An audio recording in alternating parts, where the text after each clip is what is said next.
أول شيء أي هوارة وفوزايا أول شيء أقرأ كسرنا 20 زور بيشا زبل خاشك همون لو ناوكتوا إخواني اللي جنبونا هاد باش بروس ما نار بشوينيا تو وش ترى شكل مو بانك كورة كذا فيك اللي قتومو أي باش ترى شكل شوني كاك بروسكا تروسك بروسك بروس بروسك برو سلينا سك سك يسك أما سكا نا بروسك برو يا ما بروسك لا يا ما أخري لم يشن باش لا يا مزلامة أشيء بمريش اللي ميشن إذا كوالي اللي جنبونا هاد ودي أنا شو بو بدو اللي جنتا اسر إيمن بلان إذا لازم هاد تأخير لا تأخيرنا بو بزانا وش ترى شكل يا أوه ترى شكيك تشاور ترى شكل يا كاك بروسك يعني السلام عليكم. كاك تقول لك وين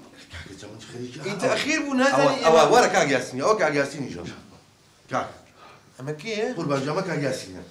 ها ياسين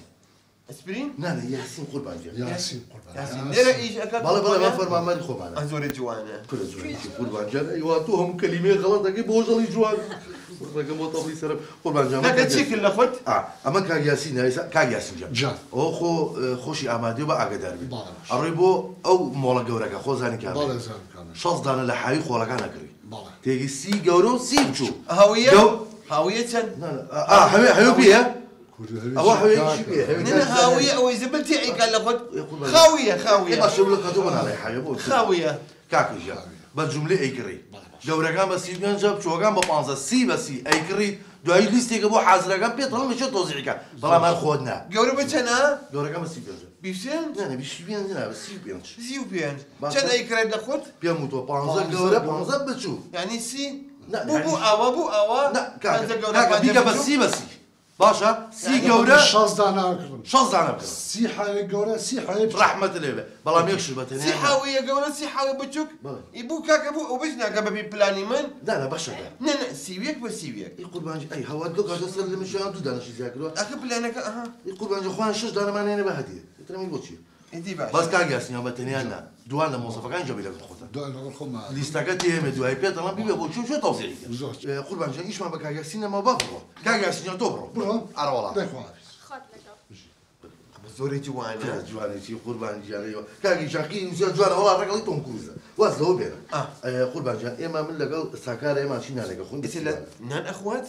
اي نان شي اخوات يقول بانجي والله تشري بيه قوز إنجا تشري بقى عن يعني دسرة وجوشت وبرنج وأنت تبعتها انت اخر اول زول يعني انت ترينا أنا قربان ولا شوف فيها ربوي زول قاموس شو ذا تذكرون؟ انا قاموس فيهم اللي تلفونك اول زول اخوات لي لا ايما يعني انت ترينا باي زمان تترينا أنا قربان هو شيء جوانية هو تترينية بلا عافية منوش جاتا من يك باتش بسكيت شوكولاته هي اللي اخوات اي اخوات بتشوي كافيه وانا توا بس من هاتوا من ايش بكم انا نبخم يا تترينا تخاوت تشنك اونا يقول بس داني بالباركة لا من هاتوا ليرة تترينا من هاتوا ايش اي كاليرا قربان جاني مش حزمها ليش والله متنا خوارنو أمانة جبرون ايه وتترينا باشا كاك بقى مبرين ساقا جمر برو بابر والتليفون محافظ بيكات بيبلس بين بلانسي هيتي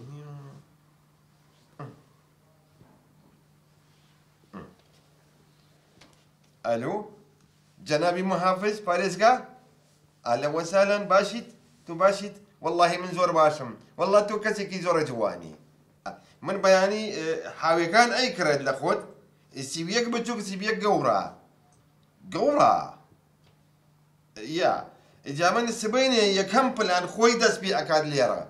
لبيسلين قرق من يكم بلان دس بي اكاد ليرا خلاتك هربو خوما اكيد ده باشي دي ستشاو باي باي اهلا وسهلا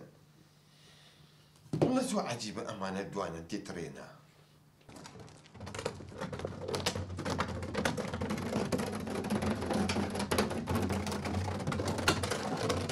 وحانا بنا كرم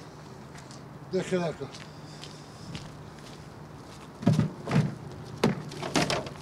ايش بدو آفرین دست خوش گراشی و دیو تو زکرت ادیومی تا یک کلانی دیو ما تا دباچی مگرکانی کی اولاد بابا پنجا قورة سي بتشك Good morning بياني باش لخوت يعني باش والله يقول لهم انت باني باجو قد موري سيرش لمشي انا بقرا اريتو كا خون بتشك جمله شتي بتشك تشي يقول بنجا بتشك اخي بتشكنا بتشوك بتشوك بتشوك واو بيرتو اللي خوت بتشوك قربان حاوي كان همو قيشتوا دوينه عسل حرمي توزيع كردو عشان هاوية هذا وكيو باس ماكر باشا تيجي همو كولانيك همو كولانيك بتابتي كولاني شيتاكان بمظبوطي ليش دانا اما زو مهمة لا من كولان سيتاكان زو اساسا سيتاكان نقول شيتاكان نفرق ناك باشا كاك شيتاكان اما زوري جوا لا قربان ايبا انجا بابرين سيري شو انا قام كي زانا بدل بلان بيجي يبري وتم يك ناني بخوين براسي بسي نان كي نان بياني لا نان بياني هسه نخراوا ناني بياني هي ناني بياني خواردون نيكوب كافي لقال شوكولاتي كي بتقول او تواب نان بياني او نه لا يوتيا والله بس داني بيشوم يتو يعني بياني زياتر لا يو زياتر ارلا من جاري بينجر كسوره كمان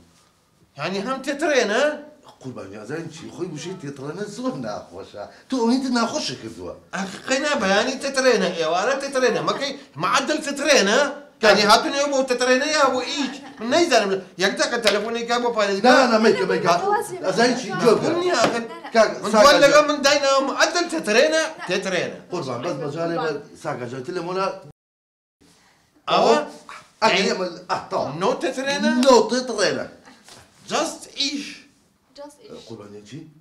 ايش بس ايش هي الاخوات باش طا لا بس رجع بس يجي تترنا ناخذ النم اما زور بروين نسا بابروين فرمو يلا تترين خلاص على بيش تاكل بالك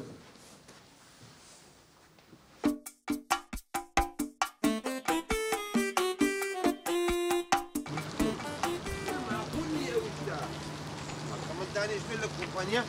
ورعتي من خليك ميش كم تيك اي تيقيتها وانيا باش قاك لو قرك كان حاوي توزيع كل والله يا قربان سقي بانزد انا بتوزع لك معقوله بانسد انا بدزراوه اخوي الديار هو هلا نقول لك بشينا انا يبرد بيه قربان يا بدا بشيله حي كان والله شيء دوام شيله حي بوشي شو زين والله من خليك سلم تيك اي شيء معقول نيه بدزريد من حاوي داي انا اللي قلت والله راسي اي باش او قرك هي سيتكن قربان والله من كان صار لهم شهرين سيتكان ما نبي سوا او سيتكن قرك سيتكن خدنا تو يك دقه يك هش بكسر سيكه هذا راجل زموزي بس يا قام شيتكان سيتكن ولا مو كوسيم وخلوا بمانخوا بريز حاوي كان ندي زرابي لوي قربان بوني امان الشيت نوم امان ايشا كان من معقول ني خليك الشرط سلم تيك هو حاوي اما يقول تيك دوا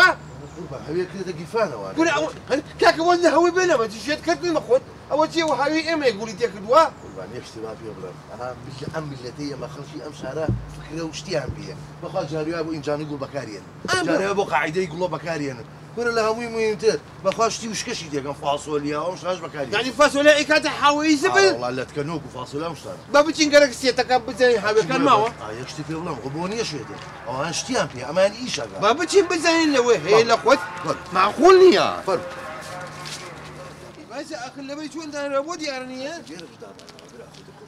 يقدقه اما قرك سيتك انا قرك سيتكان اي مش توامانية ولد مالا بلا اكاك ودي سنه اشتغلي بيتشبه دي سنه خليك يزمر قدام يقدقه اما ليرا نسراوه شوار هاوي ابي ليرا هبت ودانا شوار هاوي ليرا قربان شاء والله من منصفك انا شوار مناس الناس اي بود يعني معقوله دزراوه يعني اخوة ابي من هاويه داينه بيد زيت خلق لا انا قربان حبيبي لير دانا هي خيرته قفا قول بابا هاويه او هاويه كن مقتقل ابا وبيش موتي يتم زوبي خير سري ما الله ابي حاويه اي باشا من هاويه داينه وزبل تاعي قال خد بكره بدزرت بخوي تد ديار هاتي نقرين لو مالنا برسي معقول نيش بدزرت حق خويتي ابي بري ولا بشي لنا يبد بيه بخوي انت قربان بيوم يجي تمشي لو يبون الله انت بابور والله من خليك الشيء عيب